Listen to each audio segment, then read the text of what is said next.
कुरुक्षेत्र में हम आज बात करेंगे नागालैंड में जो दुखद वाकया हुआ है, दुर्घटना हुई है। सुरक्षा बलों के हाथों फायरिंग में 14 नागरिकों की वहां पर जान चली गई, जिसके बारे में आज गृहमंत्री ने देश की संसद ने बताया कि ये चूक हुई है और गलत पहचान की वजह से चूक हुई। इस बीच तस्वीरें भी इस वक्त आप जो देख रहे हैं उसके बारे में भी आपको बताते चलें।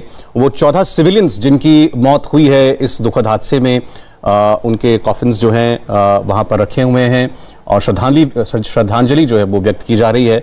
नागालैंड के मुख्यमंत्री नीफ्यू रियो भी बताए जा रहे हैं वहां पर मौजूद हैं और हालात आप समझ सकते हैं कितने संवेदनशील हैं और ये मुद्दा भी अपने आप में कितना संवेदनशील है।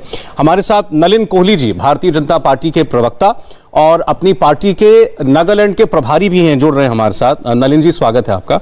हमारे साथ अलका लांबा जी हैं, कांग्रेस पार्टी की नेता हैं, और अलका जी भी, अगर मैं गलत नहीं हूं तो अपनी पार्टी की जनरल सेक्रेटरी इंचार्ज नागालैंड जो है वो रह चुकी है। तो इस लिहाज से हमारे जो दोनों मेहमान हैं उस नहीं है। अच्छा ठीक, मुझे ऐसी जानकारी दी गई थी। बहरहाल मुद्दा लेकिन बहुत सेंसिटिव है। नलिन जी, आज हमने सदन में गृहमंत्री को सुना और उसके साथ साथ एक ये आवाजें भी अब बहुत जोर शोर से उठ रही हैं कि नागालैंड में नहीं बल्कि पूरे उत्तर पूर्व में जो armed forces special powers act लगा हुआ है, जिसके तहत हमारे सुरक्षा बलों को बहुत से इख्तियार होते हैं, अधिकार मिलते हैं, उनको ऐसे एरियाज में जो डिस्टर्ब्ड एरियाज होते हैं ऑपरेट करने में सहूलियत हो जाती है, वो अब वहां से हटाए जाने चाहिए। ये मांग करने वाले कई पॉलिटिकल पार्टीज भी हैं और उत्तर पूर्व के कई मुख्यमंत्री भी हैं।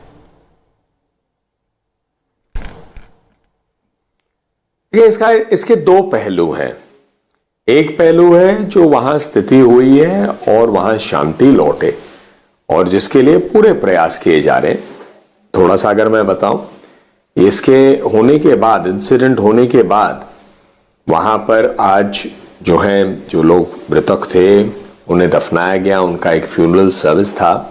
मुख्यमंत्री तुरंत उनका बयान आ गया था, सेना का बयान आ गया है और गृह मंत्री जी, जैसे आपने कहा, अमित भाई शाह ने भी सदन में अपना बयान दिया है, बड़े स्पष्ट रूप से कहा इस पे एक एसआईटी तुरंत ही गठित हो गई थी। हाई लेवल एसआईटी है ताकि इसके सारे पक्ष निकल आए। और दूसरी बात है कि हमारे कई वरिष्ठ नेता जो हैं पार्टी के, वहां लोकल हैं तो उससे पहले पहुंच गए थे, फ्यूनरल में भी पहुंच गए थे।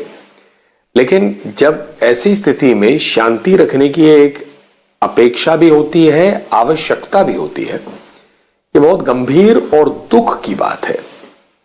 और मैं तो ये भी कहूंगा कि राजनीति से प्रेरित मानवता के खिलाफ होता है कि वहां अगर उत्तेजित कुछ हो जाए या स्थिति खराब हो जाए तो लोग जो है, जहां पर ऐसी स्थिति हो, जहां जाने गई हो, वहां और ऐसा ना हो, ये सबके ऊपर दायित्व पड़ता है।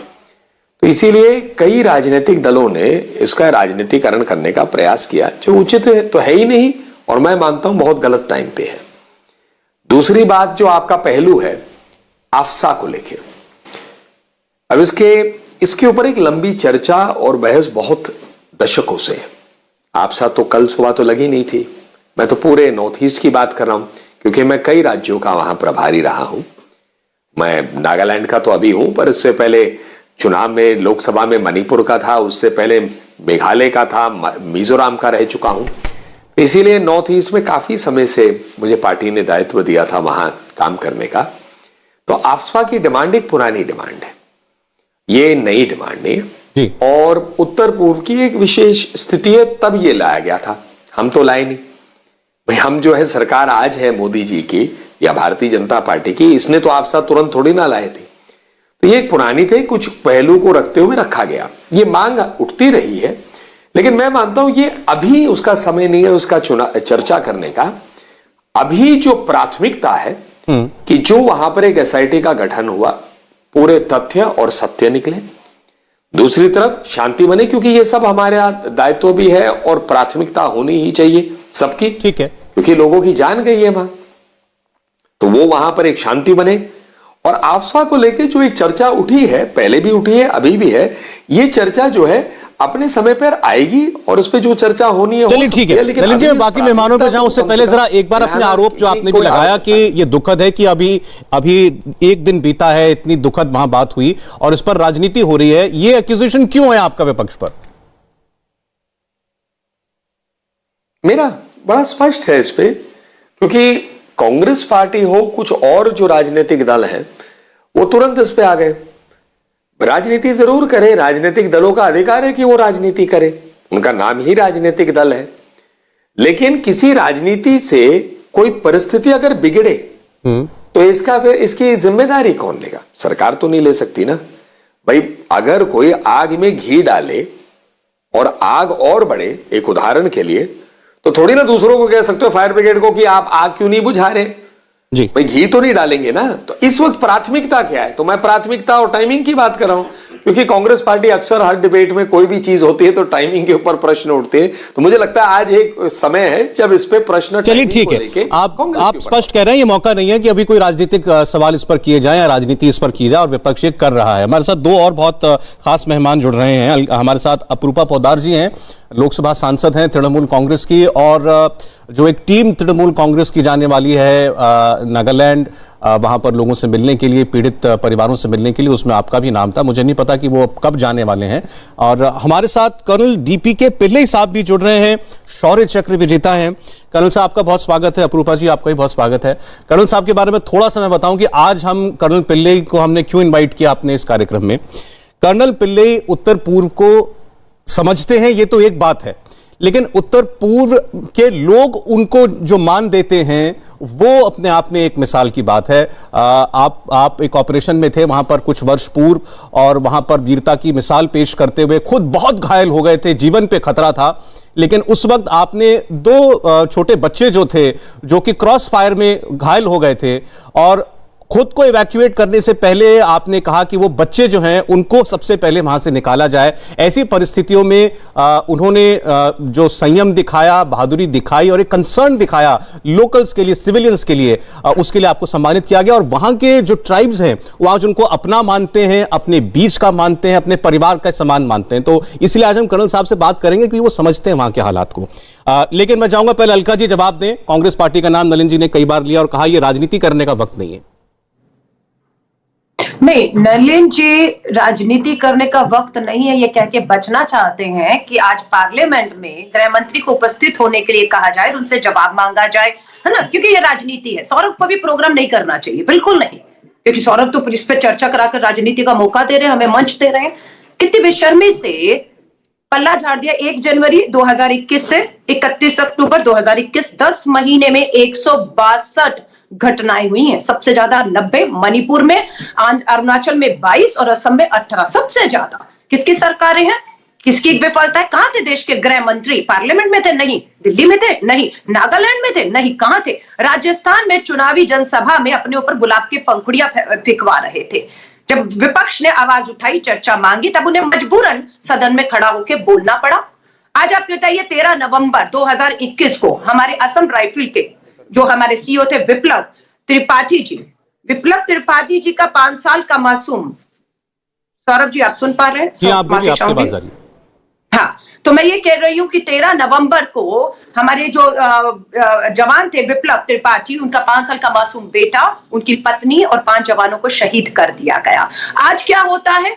आज होता है कि गलती से असम राइफल के लोगों से जो है मजदूर, आप आंकड़े 13 बता रहे हैं या तो 17, गृह मंत्री ने खुद खड़े होकर कहा कि पहले गलती से 6 मौतें हुई और 2 घायल हुए, लेकिन उसी के हिंसा जब बढ़ी तो 7 और चले गए। इतनी आसानी से आंकड़े पढ़ दिए, एसआईटी बिठा दी गई, 1 महीने में परिणाम आ जाएगा, लेकिन ये नहीं कहा कि आज के बाद हम विश्वास दिलाते कि दोबारा ऐसी कोई भी घटना नहीं होगी। उसके लिए प्राथमिकता क्या होनी चाहिए? नागालैंड, मणिपुर, असम होना चाहिए, वहां की सरकारें होनी चाहिए, प्रधानमंत्री, गृह मंत्री को बैठ के रास्ता निकालना है, लेकिन वो तो अपने चुनावी प्रचार और प्रसार में व्यस्त है। अब मैं आती हूँ arm force special power act.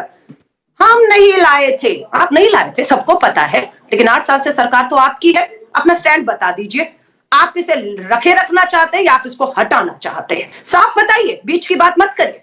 सदन आपका है, सरकार आपकी है, राज्यों में सरकार आपकी, मुख्यमंत्री आपके संपर्क में, बुला लीजिए और इसी शीतकालीन सत्र पे साफ कर दीजिए कि ये जो arm force power special act है वो वापस होगा या नहीं। उसकी आड़ में छुपकर अपनी नाकामियत, लेकिन पहले आप क्लियर कीजिए, क्या ये कांग्रेस पार्टी की मांग है कि आप हटना चाहिए वहां से? हमारी कोई मांग नहीं है।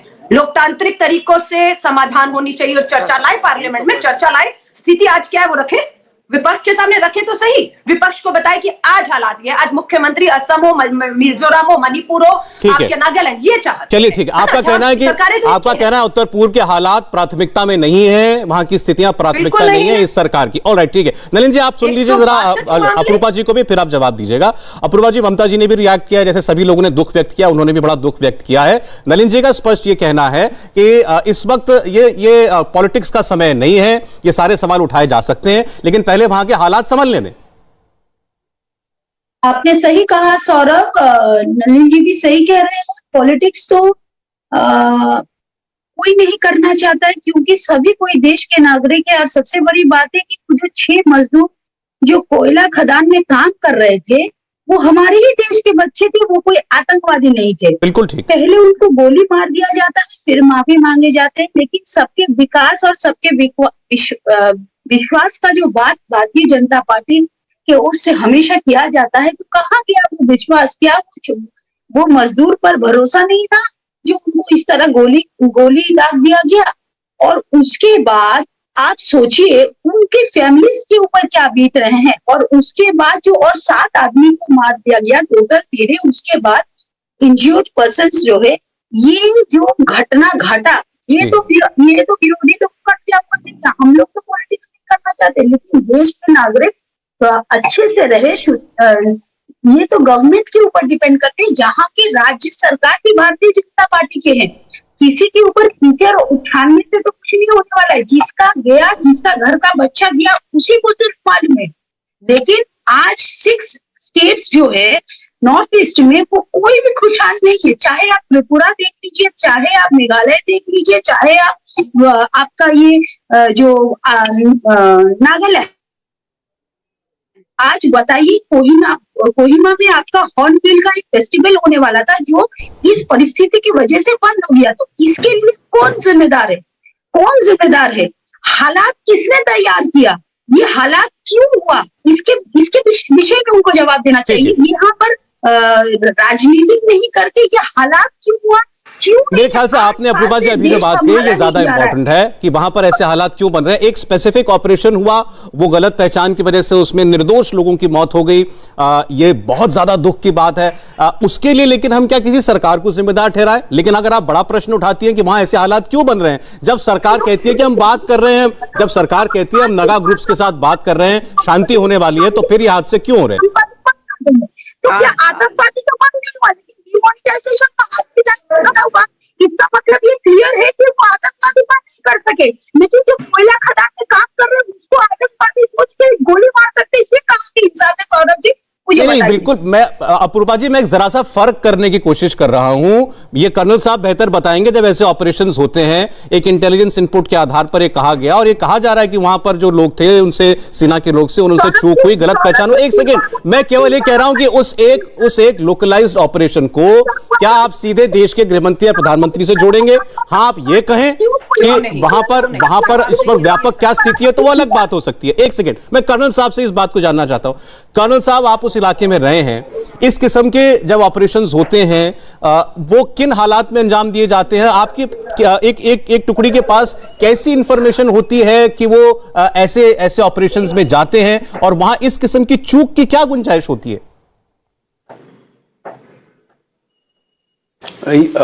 सबसे पहले ये जानना जरूरी है, ये आर्म फोर्सेस में और आर्मी में हम सब इस घटना को बड़े दुर्भाग्यपूर्ण और बड़े पछतावा, ये नहीं कि हम ये डिफेंड करना चाहते हैं। सबसे पहले ये कट गया आवाज। अगर आप सुन पा रहे हैं मुझे तो कर्नल साहब, आपका ऑडियो आ रहा है? हाँ, अभी मैं सुनाई दे रहा है मुझे? जी, आप बोलिए, आ रही है आपके पास। हाँ, तो मैं पहले बात तो ये एक बड़ा दुर्भाग्यपूर्ण पछतावे लायक घटना है, जो होना नहीं चाहिए था। मगर हमें मालूम होना चाहिए जो सिचुएशन पे स्पेशल फोर्सेस को लाया जाता है, वो मींस नॉर्मल ऑपरेशन के लिए नहीं लाया जाता। ये हार्डकोर इंटेलिजेंस के बेसिस पे ही स्पेशल फोर्सेस, वही स्पेशल फोर्सेस है जिसने ट्रांस बॉर्डर रेड किया था म्यांमार में, और हम जानते हैं उरी के बाद में भी जो हुआ था ऑपरेशन, ये स्पेशल फोर्सेस को इस्तेमाल करते हैं। तो अभी आप शायद इसका रियल पिक्चर हमें मालूम नहीं, मगर आपको याद होगा जब कर्नल बिप्लब त्रिपाठी का जो इंसिडेंट हुआ था उस समय एक काफ़ी वायरल हुआ था, एक जिसका एक सोल्जर था जो ये इस ट्राइब से हैं, कोनियाक ट्राइब से, और उनके फादर ने एक बहुत तगड़ा स्पीच दिया था और वो काफ़ी वायरल हुआ था। उसमें बताया था कि मैं I want to give my sons to the army वगैरह, जो एक बहुत ही अच्छा वायरल। ये जो कोनियाक नागाज हैं ये NSCN के साथ मिले हुए नहीं थे, हमेशा ये इनके टैक्सेशन पॉलिसी के खिलाफ, और ये काफ़ी पैट्रियोटिक ट्राइब था ये। अभी हमें इसका गेम मालूम नहीं, इन्फॉर्मर ने जो दिया है, जो पहले इन्फॉर्मेशन दिया था, और शायद इसका क्रेडिबिलिटी के कारण ही हमें बताया गया था कि ये ऐसे ऐसे मूवमेंट होने वाला है, और उन्होंने ये जानबूझ के जो पीस, हमारा जो रिलेशनशिप है आर्मी और नागास के साथ में, उसको डिसरप्ट करने के लिए ये प्लांटेड इन्फॉर्मेशन है। ये इन्फॉर्मेशन नहीं तो इस लेवल में ऐसे गलती होने का गुंजाइश ही नहीं था, और वो भी खास करके स्पेशल फोर्सेस जैसे जब आर्म जो ट्रांस बॉर्डर सक्सेसफुल रेड करके वापस आते हैं एक टुकड़ी बिना कोई लॉस का, तो उनका कैलिबर और ट्रेनिंग मीन्स एक ही अलग, मीन्स इतना 100%। तो ये कई बार इन्फॉर्मर्स जो आपके पास थे पहले, उसको इन्फॉर्मर्स का कोई लॉयल्टी नहीं होता, जिसको जहाँ से ज़्यादा पैसे मिलता है उधर वो आपका इन्फॉर्मेशन जिस मर्जी से भी कर सकते हैं। अब ये गलती हुआ था, ये एक जेन्युइन गलती है, हमें इसमें मीन्स हम उस टुकड़ी को जो स्पेशल फोर्सेस है, जो हमारे सबसे एलीट फोर्सेस में माना जाता है, दुनिया में, पूरे दुनिया में मशहूर है। आप जानते हैं 71 वॉर में भी स्पेशल फोर्सेस ने जिस तरह से ऑपरेशंस किया है, और अभी भी जो है, तो इसको हमें एक बहुत this is a very sad incident. तो मगर एंड देयर इज नो वे हमारे फोर्सेस में कि हम लोग किसी के लाइफ लेने के लिए हम नहीं ज्वाइन करते हैं, हम लोग इंडियन आर्मी में खास करके, because we love what this country stands for, that's why we are here। तो आपने बहुत अहम बात बताई कि जिस ट्राइब के लोगों की मृत्यु हुई है वो तो अपने भारत को लेकर के, अपने सकारात्मक रवैये को लेकर के, अपने देशभक्ति को लेकर के जाने जाते हैं, और उनके लिए ऐसी इंफॉर्मेशन आना कि इनके बीच में इंसर्जेंट्स हैं, तो ये कहीं ना कहीं फाउल प्ले भी हो सकता है, गलत प्लांटेड इंफॉर्मेशन के बेसिस पर भी। नलिन जी, मैं आ रहा हूं आपके पास, एक चीज मैं और कर्नल साहब से पूछना चाहता हूं कि कर्नल साहब ये और चीज हमको बताइए, इस किस्म के ऑपरेशन जो होते हैं, इनके अप्रूवल्स, इनको गो अहेड, ये किस स्तर पर मिलता है? ये स्पेशल फोर्सेस का इस्तेमाल सिर्फ कोर के लेवल पे होता है, यानी कि उस इंफॉर्मेशन का क्रेडिबिलिटी इतना ऊंचा था, और ये शायद करॉबरेट हुआ होगा IB के साथ और बाकी एजेंसीज के साथ में, और तभी इस्तेमाल किया गया है। तो ये एक लोकल लेवल का ऑपरेशन नहीं है कि एक असम राइफल्स का कंपनी कमांडर के local level information. Special forces का इस्तेमाल, इट्स अ स्पेशल फोर्स, इसका लेवल है लेफ्टिनेंट जनरल कोर कमांडर के अप्रूवल के साथ ही इस्तेमाल हो सकता है। को कमांडर लेवल पर, लेफ्टिनेंट जनरल के स्तर पर ही अप्रूवल मिलता है, ये बता रहे हैं कर्नल साहब। नलिन कोहली जी, अब जो सवाल अपूर्वा जी का था, मैं उस पर आपको लाना चाहता हूं। ये एक ऑपरेशन कब कैसे होते हैं, किन परिस्थितियों में, कर्नल साहब ने बता दिया हमको। सवाल ये है कि उत्तर पूर्व के हालात क्या काबू में हैं? क्या आपकी सरकार वहां की इंसर्जेंसीज को, अलगाववाद की जो छुटपुट भावनाएं उठती हैं, उनको कामयाबी से टैकल कर पा रही है?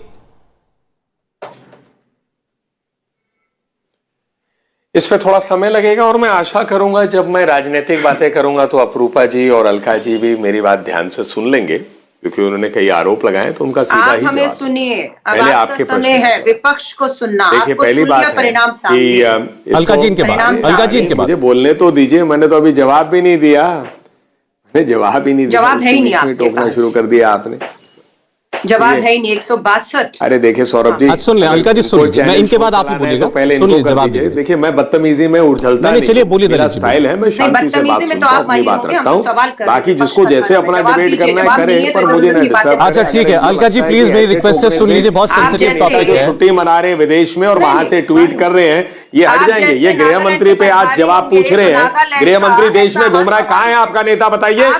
कौन से देश में घूम रहा है आपका नेता? कहाँ याशी कर रहा है बताइए आप?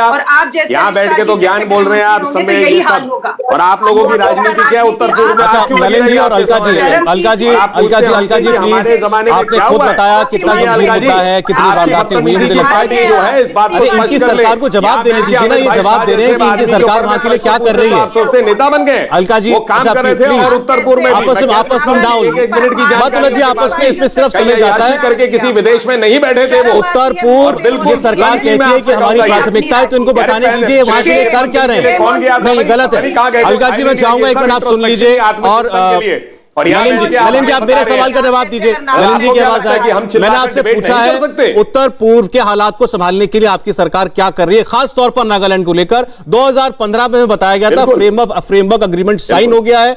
उम्मीद थी कि नागालैंड बिल्कुल पूरी तरीके से अब शांत होगा, स्वस्थ होगा, फिर ये सब क्यों? नहीं, देखिए ऐसा है, अब आपके सवाल पे आते हैं। मैंने आपसे क्या कहा सौरभ जी, मैं हर चीज का जवाब देता हूं, शांति से सुनता हूं, देता हूं। अपरूपा जी को भी अभी दूंगा और आपके सवाल का पहले दूंगा क्योंकि गंभीर सवाल आपका है। देश को जवाब दीजिए। उत्तर पूर्व में वाजपेयी जी के जमाने में पहली बार एक मंत्रालय बना, north east affairs, department of north east affairs, और ट्राइबल अफेयर्स की मिनिस्ट्री भी तब बनी, 50 साल में नहीं बनी थी।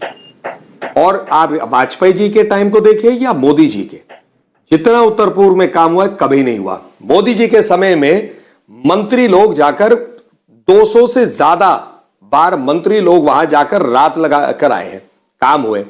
वहां सड़कें जो नहीं बनी थी खत्म हुई है, रेलवे लाइन पहुंच रहा है। अब शांति पे आप आइए, आसाम हो, मणिपुर हो, मणिपुर में गैस के लिए क्यों लगती थी, पेट्रोल जो है 2,000 रुपए लीटर हो गया था, गैस 3,000 रुपए का।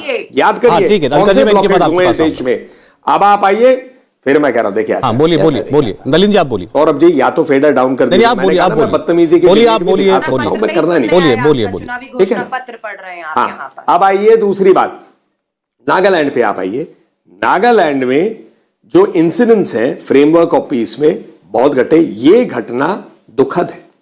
इस पे सबने कहा है कि एक मिस्टेक इन आइडेंटिटी है, इस पे एसआईटी हो रही है। नहीं तो आप नागालैंड में देखिए, पीस फ्रेमवर्क में आज एक ऑपोजिशन लिस्ट गवर्नमेंट है, सारे दल एक तरफ है शांति के लिए, और नागालैंड में भी विकास हो रहा है, शांति है। ये इंसिडेंट एक अपवाद है। अपवाद को आप स्टैंडर्ड नहीं मान सकते, ठीक है। जो कांग्रेस पार्टी की तुच्छ राजनीति करने का प्रयास करनी है और विफल होगी। नागालैंड में तो विफल होंगे ही होंगे, देश में तो हो ही नहीं। कब तक चुप? अब आप आ जाइए, नहीं हमें शर्म नहीं आती आपके गंदी राजनीति से। अपरूपा जी पे आइए। अपरूपा जी ने 3 चीजें कही। पहले अपरूपा जी को मैं जानकारी दूं, हॉर्नबिल फेस्टिवल बंद नहीं हुआ, आपको गलत जानकारी है। तो आप एक सांसद हैं तो थोड़ी जानकारी देख लीजिए, नहीं हुआ। दूसरा, आपने कहा कि यहां पर आप चिंता करिए परिवारों के साथ क्या रहे। 7 नवंबर को हमारा कार्यकर्ता शंभू मैती को चाकू से खदेड़कर आपके लोगों ने मारा है। 30 इस साल मारे गए हैं हमारे कार्यकर्ता, 200 से ज्यादा उससे पहले। क्या बंगाल में आप क्या किसी की परिवार की चिंता करते हैं? वोट अगर भाजपा को देते हैं तो आप तो वहां सूली से लटका देते हैं। और चले आप देश को बताने के लिए कि हमारे को चिंता है, गंभीर चिंता है लोगों की। देखिए, मैंने पहले ही कहा, राजनीति कर रहे हैं, आपका अधिकार है। मैं तो आपकी टाइमिंग पे प्रश्न चलिए ठीक है नलिन जी, आपका कहना है कि ये जो घटना हुई है प्रतिबद्ध, ये नॉर्म नहीं है, ये अपवाद है। ये कह रहे हैं ये अपवाद है, बिल्कुल। उत्तर पूर्व के हालात बेहतर हो रहे हैं, एक दुखद घटना हुई, अपवाद है। इसका निकलेगा उसके लिए अलका जी। सौरभ जी, मात्र 10 महीने में 162 घटनाएं इनके राज्य में होती है। 2015 में national socialist council of Nagaland, जिसको आतंकी संगठन माना जा चुका है, उसके साथ समझौता किसने किया? 2015 में प्रधानमंत्री जी ने बुलाकर किया। 15 से 21 आते आते क्या हो गया है? हमारे जवान और हमारे सिविल सोसाइटी के नागरिक मारे जा रहे हैं, और ये उन पे लगाम लगाने की बजाय उनसे बातचीत कर रहे हैं। और अगर नागालैंड का प्रभारी भाजपा का ऐसा होगा तो मुझे लगता है कि सरकार और पार्टी को कोई और गुमराह नहीं कर रहा। यही नागालैंड के आपके प्रभारी जो यहाँ टीवी पे बैठे वही गुमराह कर रहे हैं। अगर ये सही दिशा और दशा बता रहे कि नागालैंड के असल के हालात क्या है, तो सरकार कहां कर कितनी दूर है दीमापुर से, ये बता दीजिए। मोन में किन कारणों से हुआ वो बता दीजिए, दीमापुर की संख्या बता दीजिए, नागालैंड के प्रभारी का टेस्ट लेंगे आप। कोहिमा, वहां का कोहिमा क्या है और नागालैंड क्या, कितना नलिन जी ठीक है, अब आप ट्राइब की क्या खासियत है, बोलिए, उनको बोल लेंगे। एक अलका जी की आवाज है, ठीक है नलिन जी, अलका जी। कभी असम और मिजोरम में हमने देखा कि किस तरह से, और नागालैंड में पुलिस फोर्सेस आपस में, किसका बॉर्डर है हमारा? मिजोरम हमारा बॉर्डर है, कोई चीन और पाकिस्तान और आपका बॉर्डर भारत के साथ नहीं है। मिजोरम और असम के बॉर्डर पे हमारे पुलिस के, असम राइफल के शहीद हो रहे हैं। ये अपना कहते हैं राजनीति मत करिए, यानी कि सवाल करना राजनीति है। और सौरभ जी आपने भी बड़ी आसानी से, राजनीति तो बिल्कुल मैं कहूंगी, नलिन जी सही कह रहे नहीं होनी चाहिए जो आप भी कर रहे हैं। नागालैंड में टेंशन है, एंटी मोदी एक्शन में है। अरे शर्म कीजिए ऐसे टाइटल देने से। मैडम आप जिस मुद्दे पे बोलने आते हैं आप उस पर बोलिए ना। आप क्यों आप दुनिया की हर चीज पर एक साथ क्यों बोल रहे हैं? और प्रसार में, और दूसरा गृह मंत्री तो अपने बेटे को लखीमपुर में बचा रहा है कि जेल से कैसे बाहर लाऊं। ये देश की सरकार ऐसे चलती है कि देश की सरकार आपके सामने देश की सरकार की पार्टी के नुमाइंदे, आप उनसे बात कीजिए। आप खामखा में हम पर ही वो हमलावर हो रही है। आप उनसे बात कीजिए, उनकी बात का जवाब दीजिए। आपको ये टाइटल दिया? मैंने दिया, मेरी इच्छा है, मैंने दिया। कुछ करने को ही नहीं, हमला ही दिया मैंने। नेता तो इनके देश से भगौड़े हैं। मोर्चा घेरने का हम, अरे तो आप सरकार को घेर रहे हैं कि नहीं घेर रहे इस मोर्चे? अरे आप सरकार को घेरने के लिए आए हैं या सरकार को डिफेंड करने के लिए आए हैं? जबरदस्ती रोक रखा है। अरे आप तो आपको मैंने किस लिए बुलाया है? यहाँ तो एक बीजेपी के बैठी कांग्रेस के लोग दूसरे पार्टी को गाली देंगे। अरे भाई आप इनको घेरने के लिए आई है ना, और क्या लिखा है? चैनल को गाली देंगे ताकि डिबेट सही दिशा में जाए। आप कवर फाइलिंग भाजपा के प्रवक्ता, अलका जी मुझे लगता है आप बिल्कुल नाहक बात कर रहे हैं, कोई मतलब नहीं है, जरूरत नहीं है आपकी बात का। आप इनको जवाब देना, इनको जवाब दीजिए। मैंने आपसे पूछा आपकी पार्टी की डिमांड है आप पर हटाने की, आप उस पर आप कमिट कुछ नहीं कर रहे। अरे आप भी कुछ तैयारी करके आई होंगी ना। देखिए आगे ना हमारे पर कमिट किसको कर। अरे आप अगर आप सीधे मुझ पर आरोप लगाएंगे तो मैं भी आपसे पूछूंगा। सवाल नहीं पूछा आपने, मैंने इनसे पूछा, मैंने इनसे साफ आपने जो आरोप लगाया इनसे सीधा पूछा, इनसे कहा वहां ऐसे इंसिडेंट्स क्यों हो रहे हैं? इन्होंने कहा वहां इंसिडेंट ज्यादा नहीं हो रहे, कम हो रहे हैं, ये अपवाद है। आप उसका काउंटर कर सकती हैं, आप कीजिए, लेकिन आप उनसे सीधे उनसे उलझिए ना। मुझे क्यों ला रही है बीच में? सीधे पूछती हूँ सौरभ जी, इनसे बात कीजिए आप। मुख्यमंत्री ने कहा है ना, ये आर्म फोर्स स्पेशल एक्ट हटे, इनकी सरकारें हैं, राज्य मुख्यमंत्री इनके, मुख्यमंत्री मांग कर रहे हैं, हाँ या ना में जवाब दिलवा दीजिए कि इसी शीतकालीन सत्र में इन सब घटनाओं को देखते हुए ये चर्चा करने के लिए ला रहे हैं। पूछिए इनसे, इनकी नीयत साफ होगी, पूछिए, सीधा पूछिए हाँ या ना। इनसे ये पूछ लीजिए। मैं आपसे ये इसका जवाब दे चुके, इन्होंने कहा इस पर जब जरूरत होगी तब बहस करेंगे, पुरानी बहस है। आपकी मांग है या नहीं है? अरे आपकी पार्टी नागालैंड में उत्तर पूर्व में है ना, आपकी पार्टी चाहती है आप हटे या ना हटे, ये तो बताइए। आपका अपना भी तो कोई स्टैंड होगा। नहीं, आप टीवी चैनल पे मुझसे पूछते हैं चाहे ना चाहिए, तो सत्ता में बैठे हैं ना, इन्होंने विचार अरे मैडम, अरे आपका भी तो वहां पर कोई स्टैंड होगा या नहीं होगा? कई पार्टियों ने कहा खुल के हटना चाहिए। अलका लांबा का स्टैंड, अलका लांबा का नहीं, कांग्रेस पार्टी का। आप कांग्रेस पार्टी के प्रवक्ता हैं या नहीं है? कांग्रेस पार्टी आपको चैनल पे, आप कांग्रेस पार्टी के प्रवक्ता हैं या नहीं है? आएगा तो वहां हम अपना स्टैंड बताएंगे। हमें सरकार बताए तो सही, आपके मुख्यमंत्री क्या चाहते हैं, जमीनी हकीकत क्या? हमें तो गुमराह किया जा रहा है, हमें तो धोखे में, अंधेरे में रखा जा रहा है। ये तो घटनाएं आती है तो देश के सामने हालात आ जाते हैं, मजबूरी होती है चैनलों पर डिबेट करवाना, वरना ये डिबेट भी नहीं होती और ये अंधेरे में छुप जाता। अरे हमारी मजबूरी है कि आपके साथ बैठना पड़ता है डिबेट में। ऐसे नागालैंड के प्रभारियों को रातें नहीं, दिन बिताइए, दिन में अंधेरे में नहीं, दिन के उजाले में आपको समझ आएगा कि आपने बर्बाद कर दिया, आपने झोंक दिया है पूरे नॉर्थ ईस्ट। ठीक है। अपूर्वा जी आपको भी जवाब दिया था इन्होंने। एक मिनट अपूर्वा जी, उसके बाद केवल साहब मैं आ रहा हूँ आपके पास। अपूर्वा पौधार जी, एक निवेदन ऐसे प्रभारी रहेंगे। निवेदन करूं, एक मिनट शॉर्ट में सर। नलिन जी मैं अपूर्वा जी के पास जा रहा हूँ, क्या कहना चाहते हैं? 10 सेकंड में अलका जी प्लीज एक मिनट। नलिन जी की आवाज है। मुझे ऐसी बदतमीजी करने में पसंद नहीं, मुझे आप माफ कर दीजिए। चलिए ठीक है, अपूर्वा जी के पास जा रहा हूं मैं। अपूर्वा जी जवाब दें इस बात का।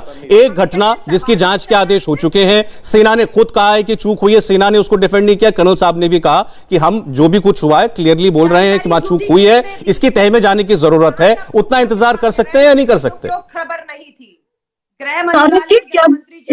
जब नलिन जी और हमारे कर्नल जी बोल रहे थे, मैं चुपचाप सुन रही थी, तो हमारा में भी ये पेशेंस दिखाएंगे। सबसे पहला बात है कि देखिए, नलिन जी को मैं कहना चाहूंगी कि हमारे जो उन्होंने कहा है कि नॉर्थ ईस्ट में शांति का माहौल है, किसी तरह का प्रॉब्लम नहीं है। हमारे तृणमूल कांग्रेस के 5 डेलीगेशन को ममता बनर्जी ने, हमारे अभिषेक बनर्जी ने भेजा था, और हम लोग का कोई राजनीतिक उद्देश्य नहीं था। हमारा एक ही ये था कि हम लोग फेमिनिस्ट के साथ जाके मिलेंगे, ठीक है। हमारे आज फर्स्ट दिल्ली से फ्लाइट थी, फिर कोलकाता से हम लोग जोरहाट होके हम लोग नागालैंड पहुंचने वाले थे बाई रोड 3 घंटे। तो क्योंकि उन फैमिलीज के साथ हम लोग एक बार मिलना चाहते थे, वो लोग ठीक ठाक से है कि नहीं। लेकिन हम लोग को एक सेक्शन 144 सेक्शन इम्पोज किया गया और हम लोग करने वाले थे कहाँ, असम में। असम से व्हीकल हम लोग नागालैंड नहीं ले जा सकते, व्हीकल मूवमेंट भी प्रोहिबिट किया हुआ था। इसका मतलब जो है, जो ननील जी या बीजेपी के प्रवक्ता कह रहे हैं, ये एकदम साफ है कि स्टेट कुछ ऑर्डर कर रहे हैं, प्रवक्ता कुछ कह रहे हैं, इन लोगों की बात में डिफरेंस हो रहा है, पहला बात। दूसरा बात है कि मोहतरम, जहां पर एक स्टेट में 13 लोगों को गोली दाग के मार दिया गया, वहां पर किसी तरह का कोई फेस्टिवल मनाया नहीं जाता है। हो सकता है कि ये भारतीय जनता पार्टी का कल्चर हो, लेकिन देश में या नागालैंड में इस तरह का सिचुएशन वो लोग अभी फेस्टिवल मनाने के नियम में नहीं है। तीसरी बात है, जो कर्नल साहब ने कहा था कि इंटेलिजेंस फेलियर, तो फिर हमारे इंटेलिजेंस भी कमजोर क्यों हुए हैं, ये भी तो सोचना पड़ेगा। एक तरफ पुलवामा में 2019 का फरवरी को कहते हैं कि इस तरह का घटना घट सकता है, एक्शन लीजिए तो ये घटना घट गया, और इस तरफ बोलते हैं 5 तारीख को कि आपका आतंकवादी आ गया है। तो इंटेलिजेंस भी कहाँ पर, इंटेलिजेंस रिपोर्ट कहाँ तक चला गया है, ये भी देश का जनता को सोचना पड़ेगा। देखिए, यहाँ पर जो है आपका सिर्फ नागालैंड का सीएम नहीं, मेघालय का सीएम संभाजी का रिपील द ड्रैकोनियन एक्ट।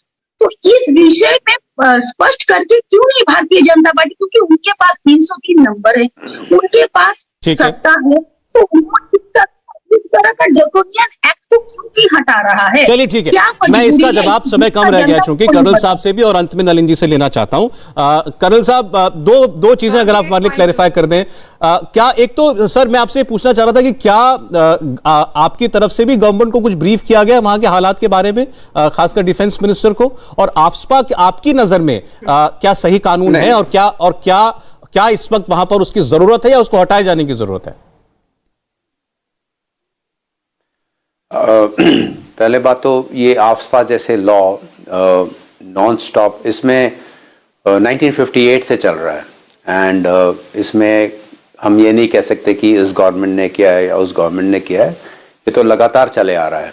और इसका कारण इसका ज़रूरत आर्मी को तो ज़रूर है, बिकॉज आर्मी जब डिप्लॉय होता है तो final instrument of the state का, अथॉरिटी का जो है फाइनल इंस्ट्रूमेंट है।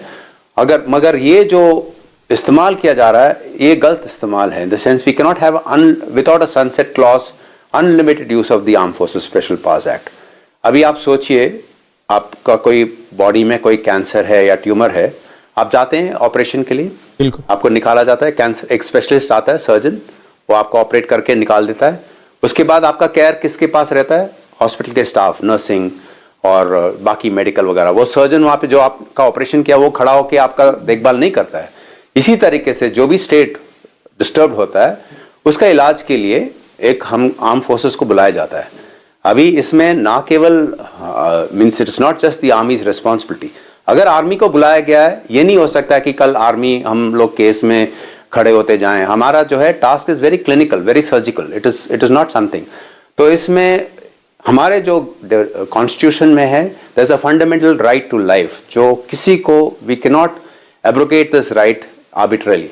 And all the entire government, the Union of India, whether it is Congress or anyone, is responsible for allowing this state to come in this manner.